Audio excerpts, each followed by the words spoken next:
Today, welcome to today's video. We're going to be looking at how to, or we'll look at that is how to find the heat capacity of a substance or a liquid or something like that. So I'll be looking at physics 101 today. Now let's look at physics. Let's look at physics 101. We'll be really quick. Okay, this is physics 101. Okay. So we'll be looking at heat capacity. So considering heat capacity, I have one question we're going to solve here today. Now they said find the quantity of heat required to raise a temperature of 500 grams of copper from 16 to 116 degrees Celsius. Take specific capacity, that is 400 joule kilogram per Kelvin per. So now I will start from how to work with the units.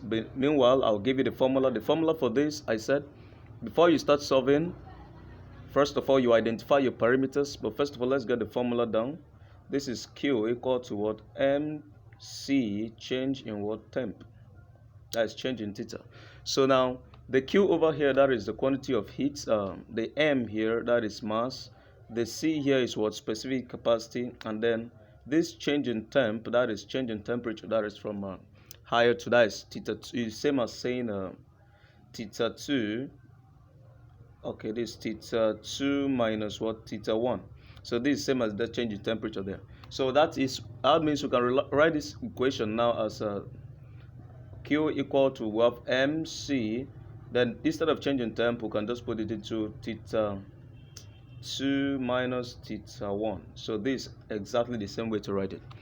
So without much thing here now, let's go into how to get the units. Now, meanwhile, knowing how to prove the unit, because in physics we deal with units, and anything you do, you must include unit. Now, we already were told that we know that the quantity is in joules, right? But what are the units that make up the joules? Now, if you look at this, now we have that mass is in what? Now, let's look at it gradually. Mass over here is in kilogram, right?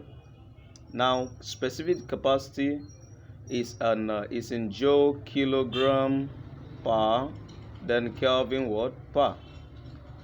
And meanwhile, the temperature over here now, this temperature is already in kelvins, right? So for us to have that quantity is in joules, that is to say that this is only joules here, right? We have kilogram per cancels this kilogram per cancel this kilogram, Kelvin per cancel this Kelvin. So we're just left with this J over here. So it is correct that unit of quantity is in what? Joules, right? So whenever we're finding quantity, it must end in joules. So let's look at the next one. Let's look at the equation again. Let's look for the mass. This mass is equal to, now the mass will now be what? Quantity, that is of heat, all over C into what? Or let's just quantity of heat all over C change in temp, right? So this is same as quantity is in joules, right? Then what we have as change as C. We have C to be what? Joule kilogram per, right? Then kelvins what? Per. So this is what we have. And then we know already that mass is in kilogram, right? But then let's look at how possible it is, or how we know that it's in kilogram here. Now joule here cancel joules over here. Now this is kilogram per, right? This is what we'll have here. It doesn't cancel out anything. Now we have this over here. Okay, we have a temperature that is Kelvin, that is K per. Okay, but the temperature here is not in per. Okay, so let's look at it. So this is multiplied by this other kelvins here. That is for this temperature over here is in kelvins. So Kelvin per cancels Kelvin out. So what do we have next? Next we just have a 1. This is now equal to 1 all over kilogram per is same as 1 over kilogram, right? So when we simplify this, notice that this is just what? Kilogram. So mass is in kilogram. Now let's look for the specific capacity, that is C. C stands for the specific heat capacity. That is quantity all over mass into what? Change in temp.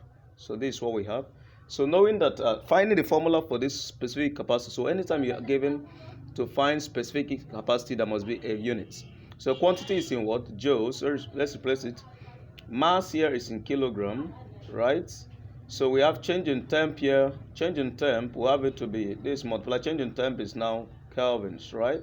So now if we work this out, we reciprocate all these things up here. They have a power. This is now joule, kilogram, per, then what, kelvins, what, per. So that is why we have this over here to be joule, kilogram per, Kelvin per. Meanwhile, specific capacity can also be joule, gram per, then kelvins what per. Don't forget that. You can use it in gram and you can use it in kilogram. So let's solve the question up here now. The question here says, find the quantity of heat, that is Q. That's the question. Find the quantity of heat required to raise the temperature of 500 grams. The mass is what? I say you need data. 500 what? Grams. So this okay, now the next one said of copper, then from 16 to 116 degrees Celsius. So our temperature 1, that is our theta 1, is equal to what? 16. Yes, that is 16 degrees Celsius. Then our theta 2 is equal to 116 degree what? Celsius. So the last information here says take specific heat capacity, that is C. C is the specific heat capacity, that is what? 400 joule kelvins per, and then what? Kilogram per, then kelvins per, right? So now it's time for us to now replace it into this formula here. The formula is Q equal to MC change in what? Temperature. Okay, so we are to replace these two. Okay, now we have mass here, right? Mass is given, but then there is something we need to look at in the parameters. Now looking at these parameters, considering them, we notice that this mass over here is in gram, meanwhile mass is supposed to be in kilogram. So we'll have it to be what? 500. We'll convert it first. 500 gram divided by 1000 is going to give us what? 0.5 what? Kilogram. So this is the conversion. So meanwhile, all other parameters here are in their right unit, and that is correct. So we'll now replace. So mass, now we have it to be what? This is now 0.5. Remember, it's in kilogram, right? Then multiply. Next thing here is what? Specific capacity, we're giving it to be here.